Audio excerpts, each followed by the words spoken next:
Ahora, Jairo Libreros, analista permanente de NTN24, además profesor universitario. Jairo, como siempre, un gusto, bienvenido. Carlos, es un gusto estar contigo. Inicio esta conversación, Jairo, compartiendo contigo, con nuestros televidentes, este titular de BBC Mundo. Fíjate, Jesús Santrich, el exguerrillero de la FARC, acusado por narcotráfico, recupera su libertad tras una larga batalla legal entre instituciones de Colombia. Esto fue lo que se vivió en las últimas semanas en Colombia respecto al caso Santrich. Es lo que hemos vivido durante 3 semanas, que quizás tiene unos antecedentes mucho más importantes, porque la captura inicialmente que sufrió el señor Santrich ya lleva aproximadamente 1 año y un par de meses, pero lo que ha ocurrido en las últimas 2 semanas es verdaderamente una novela. Tiene suspenso, tiene acción, tiene momentos dramáticos, críticos, amenazas, renuncias y de manera particular, dirían algunos, momentos felices y otros, como en cualquier otra novela, momentos muy complicados. Este personaje, hace 2 semanas, tuvimos la oportunidad de analizar cómo fue ordenado por parte de un juez su libertad, pero tan pronto cruzó la línea del IMPEC, inmediatamente fue notificado de una nueva acusación y de una orden de captura, fue nuevamente llevado a la cárcel y en estos momentos, hace aproximadamente 3 días, quizás exagero, 3 instancias judiciales completamente diferentes. En primer lugar, el Consejo de Estado,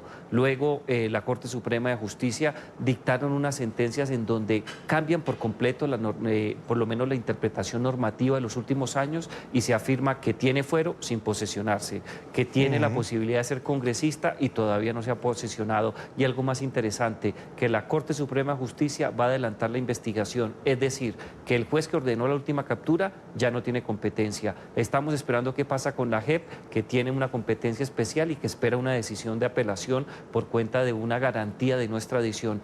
Todo esto hace parte de la política colombiana. A veces es difícil de entender. Sí, mucha gente fuera de Colombia, Jairo, no entiende lo que está pasando, no entiende que sin tomar juramento ante el Congreso ya tenga el fuero parlamentario como tal. Claro que sí. Si tú miras lo que ocurre en América Latina, o por lo menos los sistemas relacionados con los mecanismos de protección a los parlamentarios, que no es algo de América Latina, tiene unos antecedentes tanto en el derecho continental como en el derecho anglosajón, el fuero surgió de manera particular para garantizar que la libertad que necesitaban los congresistas para discutir, para proponer leyes, para tratar de adelantar de una manera segura el control político de los ejecutivos, les permitiera a ellos tener una garantía de un lado de un juez absolutamente imparcial, de alto nivel, que lo investigara de una manera especial y del otro, la libertad para poder moverse con mayor tranquilidad y evitar que las tiranías se apoderaran del Congreso. En toda América Latina está muy claro que los congresistas llegan a las instancias del legislativo única y exclusivamente cuando obtienen los votos mínimos necesarios para estar en el Congreso, pero de manera particular cuando juramentan en el Congreso de sus respectivos países la condición de congresistas. En el caso colombiano, de acuerdo a la sentencia hace 2 días del Consejo de Estado, esta situación es diferente en Colombia por un motivo muy sencillo, Carlos. La curul que tiene el señor Jesús Santrich no viene de una votación popular, fue otorgada mediante un proceso de negociación política por cuenta del acuerdo de paz del Teatro Colón. Es decir, que él adquiere la condición de congresista, dice el Consejo de Estado, tan pronto cuando se inscribe por parte de la FARC su condición de ocupar una de las 5 curules que analizábamos anteriormente. Es un caso especial, Jairo. Jairo, quiero incorporar a esta conversación a Francisco Bernate, es abogado penalista, profesor de la Universidad del Rosario de Colombia, analista y además columnista, allí lo ve en pantalla. Doctor Bernate, una muy buena tarde, gracias por estar con nosotros. A ustedes, muchísimas gracias. Un saludo para la mesa, para el profesor Libreros, que es de todos mis afectos, y por supuesto para toda la audiencia. Muchísimas gracias. Bienvenido, doctor. Doctor, es un caso especial, pero Santrich tiene fuero parlamentario. Entonces, aquí es donde entra la Corte Suprema de Justicia, que ahora lo va a juzgar. Tengo entendido, por los mismos delitos que se le imputan. Si no es así, usted me lo aclara. Y quería preguntarle también a usted si es la Corte Suprema la que va a decidir, en este caso, una vez que conoce el caso de Santrich, sobre el tema de la extradición. Pues en efecto, estaba yo aprendiendo como siempre del doctor Libreros y sí es un caso único, yo creo que en el planeta, en el que primero la JEP, porque aquí hemos perdido el norte respecto a cómo empieza esta historia. Recordemos que la JEP estaba decidiendo si esta persona podía o no ser extraditada y finalmente resuelve que no. En ese momento, la JEP envía el proceso no a la Fiscalía General de la Nación, que es donde los ciudadanos de a pie somos investigados, sino que lo envía a la Corte Suprema de Justicia. El dulce ya venía envenenado desde la JEP. El primer reconocimiento lo dio la JEP, afirmando que era la Corte Suprema de Justicia y dándole el tratamiento de congresista. El 20 de febrero, el Consejo de Estado, con una hipótesis pues que sí resulta contraria, naturalmente, a unos antecedentes, contraria también a la lógica, señala que esta persona ya era congresista, aun cuando no había ido a tomar posesión formalmente del cargo. Para nuestros televidentes en América Latina, más allá de nuestro país, esto significa que yo adquiero la condición de casado cuando pongo el anillo de compromiso, no con la ceremonia del matrimonio. Eso contraría toda la lógica. Con estos dos antecedentes, llega el caso a nuestra Corte Suprema de Justicia, que no es quien decide quién es y quién no es congresista.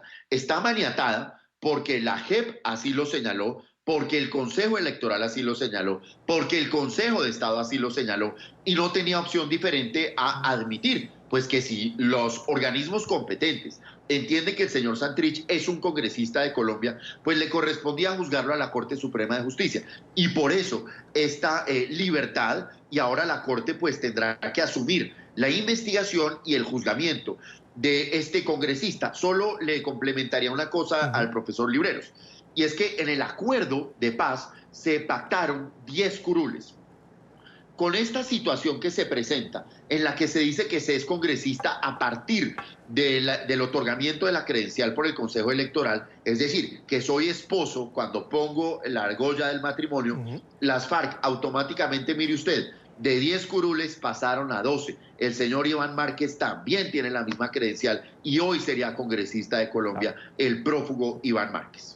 Ahora, ¿cómo son los procesos, Jairo, en la Corte Suprema de Justicia de Colombia? Es decir, ¿cuánto tiempo podría tardarse en tomar una decisión ahora en el caso de Santrich? Yo creo que eso va a tomar un buen tiempo, que es un tema que yo preferiría que el profesor Bernate lo abordara, porque es un penalista reconocido, además no solamente ha litigado ante esa instancia, sino que adelanta sus procesos día a día en la academia y en la vida de litigante frente a la Corte Suprema de Justicia. Yo no me atrevería a establecer un rango de tiempo por un motivo muy sencillo. En los últimos meses no existe, o por lo menos así lo veo yo, la forma de determinar un rango o un patrón de comportamiento que nos permita predecir eso. No solamente los tiempos de investigación, sino de manera particular las formas de decisión. Ya lo decía el profesor Bernate, cómo diferentes instancias terminan por tomar decisiones, en algunos casos hasta contradictoria. No sé si recuerda el profesor Bernate de manera particular que hace un año aproximadamente, en el mes de agosto del año pasado, la Sala Laboral consideró de la Corte Suprema de Justicia que el señor Santrich no tenía fuero porque no se había posesionado. Pero hace 2 días la misma sala, otra sala, la Sala Penal de la Corte Suprema de Justicia, dice que sí lo es. Yo creo que es muy difícil establecer ese rango de acción porque este caso es especial y muy seguramente va a tomar unos tiempos y unas formas completamente diferentes. Vamos a escuchar al doctor Bernate. Así es. Lo que tenía que suceder era que la Corte Suprema de Justicia recibiera el caso y lo asumiera. Eso sucedió hoy. Ya recibió las pruebas de la Fiscalía y comienza el caso. Eso sucedió hoy. A partir de este momento, partiendo de la evidencia con la que se cuenta, la Corte Suprema de Justicia debe llamar a indagatoria al señor Santrich. Para nuestros televidentes que no están en nuestro país, llamarlo a dar explicaciones, llamarlo a que nos cuente qué fue lo que pasó y determinar, digamos, hasta qué punto su grado de participación. Lo que sucede es que ese llamado a indagatoria puede hacerse de forma amistosa, una citación, y entonces lo vamos a ver citado para dentro de 8 o dentro de 15 días. Pero también puede hacerse a través de una orden de captura cuando se tenga la idea de que esta persona puede alterar el proceso, alterar la prueba o algo que va a ser muy importante acá, no comparecer. Recordemos que el señor Santrich sigue teniendo abierto su proceso de extradición en la JEP. Entonces, yo pensaría, además porque la Corte Suprema de Justicia, históricamente cuando ha investigado congresistas, siempre ha llamado a indagatoria a través de una orden de captura. Yo sí creo que la Corte Suprema de Justicia se va a mantener y en este caso en las próximas horas veremos una nueva orden de captura en esta ocasión para que el señor comparezca a rendir indagatoria. Un dato anecdótico, estábamos acostumbrados en Colombia a que los congresistas salían del Congreso a la cárcel. Esta es la primera vez en la historia de nuestro país que alguien va a salir de la cárcel al Congreso. Doctor Bernate, esa sería la respuesta en este caso a una petición de captura que hizo en este caso el Procurador de Colombia. Pues él puede hacer esa solicitud como la hubiera podido haber hecho cualquiera. Nuestra Corte Suprema de Justicia aquí, para quienes nos ven en América Latina, es la encargada tanto de investigar como de juzgar. Aquí no actúa el Ministerio Público, la Fiscalía, y pues la Procuraduría sí, en efecto, es una parte que puede hacer esas solicitudes, pero lo histórico en nuestra Corte Suprema es siempre, cuando se va a llamar a indagatoria a un congresista, capturarlo.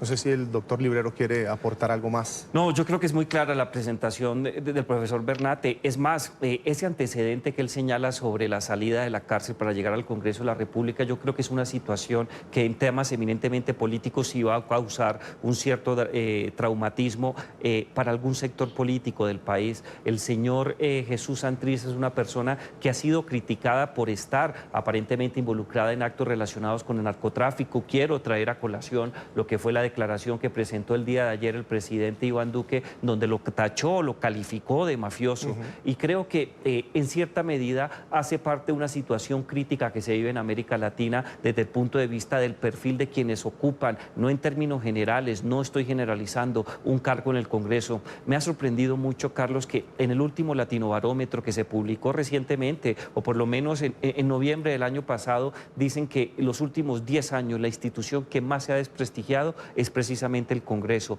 y la razón que mayor peso tiene para justificar la pérdida de legitimidad de los congresos en América Latina es la condición de los parlamentarios que fácilmente salen del Congreso de la República a ocupar una celda en una penitenciaría en cada uno de sus países. Yo creo que este tipo de situaciones son alarmantes, generan un desgaste muy fuerte a las democracias liberales, y en el caso colombiano también va a tener su repercusión, más aún cuando estamos a 6 escasos meses de las elecciones locales para elegir alcaldes y gobernadores.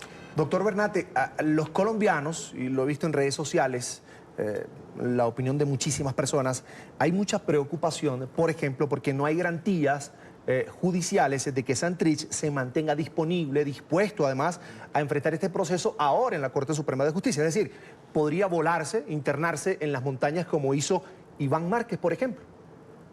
En este momento el señor Jesús Santrich no tiene requerimiento alguno por autoridad judicial colombiana, lo que significa que, por supuesto, puede moverse con toda la libertad dentro y fuera de Colombia. Podría salir del país, y en materia jurídica se utiliza un estándar para determinar la probabilidad de que la persona comparezca al proceso, y es el monto o lo grave de un eventual castigo. Jesús Santrich va a ser juzgado, va a ser investigado por la Corte Suprema de Justicia por delitos que en Colombia tienen penas de cárcel sumamente elevadas y tiene un trámite de extradición. De manera que sí resulta razonable pensar que él va a tomar el mismo camino de Iván Márquez. Y de allí la premura, la urgencia, la necesidad de tomar una medida restrictiva de la libertad de forma muy rápida, sin perjuicio de que todos los ciudadanos de Colombia, creo yo que necesitamos que a este debate se le ponga un punto. Esto no tiene precedentes. Un señor que ha pasado por todas las jurisdicciones del país, ha estado en el Consejo de Estado, en la Corte Suprema, en la Fiscalía, en los juzgados.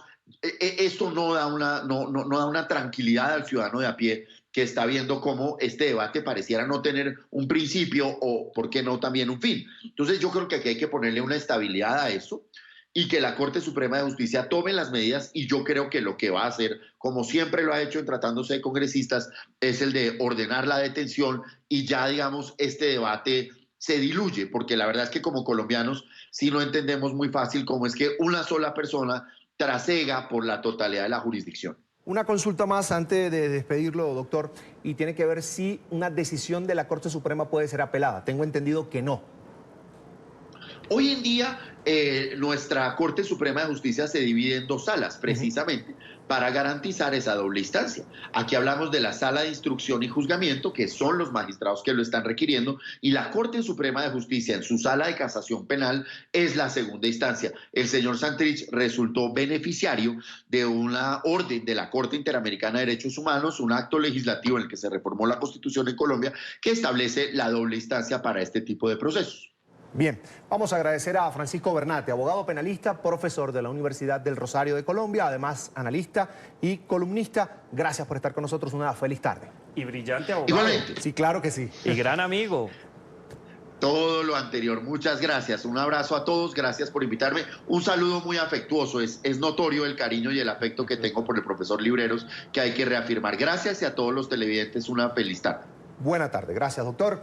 Y de lamentable, Jairo, calificó Estados Unidos la decisión de la justicia colombiana de liberar a alias Jesús Santrich. En una declaración del Departamento de Estado, la portavoz de la diplomacia de la Unión Americana, Morgan Ortagus, criticó la excarcelación del hombre solicitado en extradición por la justicia estadounidense para juzgarlo por delitos de narcotráfico, aunque expresó que Washington respeta la decisión de la Corte Suprema de Justicia de Colombia. Jairo, sigue enredándose como la relación del Estado colombiano con los Estados Unidos ahora por cuenta de este proceso judicial que ya dijimos que era complicado para el señor Santrich. Yo creo que la situación es crítica, no estamos en los niveles que vivió Colombia, quizás en la década de los 90, particularmente en el periodo de los 90, cuando el presidente Ernesto Samper ocupó el cargo de presidente de la República y se llegó a situaciones dramáticas en donde el propio mandatario Ernesto Samper perdió la visa, el país fue desertificado, pero esa alarma creo que está más viva que nunca. Hay que tener en cuenta que los procesos de certificación en derechos humanos y en lucha contra las drogas ilícitas ya se está surtiendo y muy seguramente en el mes de septiembre se determinará por parte del Departamento de Estado de Estados Unidos y la Casa Blanca si se va a certificar a Colombia o no. Hay unas alarmas muy graves en materia de derechos humanos, pero lo que estamos viviendo en estos momentos, que ha sido interpretado por los principales portavoces de los Estados Unidos como una situación crítica en donde los mecanismos de cooperación internacional, de asistencia y de manera particular de extradición no se están dando como en el pasado, puede llevar a una situación crítica. Carlos, no se te haga raro que muy seguramente en el mes de septiembre Colombia sea desertificada en materia de lucha contra las drogas ilícitas, por la extensión de los cultivos, por el aumento de las exportaciones y porque queda bloqueado el principal mecanismo de colaboración para capturar a los autores mediatos e inmediatos de la comisión de estos delitos. Un comentario final, Jairo. ¿Qué tan golpeado sale el sistema judicial colombiano en el manejo de este caso de Jesús Santrich? Sale muy golpeado, lamentablemente. Hay que tener en cuenta la arquitectura judicial de la justicia ordinaria, pero igualmente la justicia transicional, creo que está operando bien desde el punto de vista que ha logrado sacar adelante diferentes procesos muy complicados. Apenas está empezando el trabajo de la JEP, pero hay que tener en cuenta que nosotros los ciudadanos tenemos serias dificultades para entender cómo opera esto y hay ciertos casos emblemáticos que mucha gente quizás esperaba alguna mayor precisión y la capacidad de impartir justicia y algo más delicado, los estándares internacionales de verdad, justicia, reparación y acciones de no repetición. Y a la fecha, en los últimos 2 años, ese tema no está operando. Quiero agradecer a Jairo Libreros, analista permanente de NTN 24. Como siempre, un gusto conversar contigo, amigo. Muchas gracias, Carlos. Un placer. Son las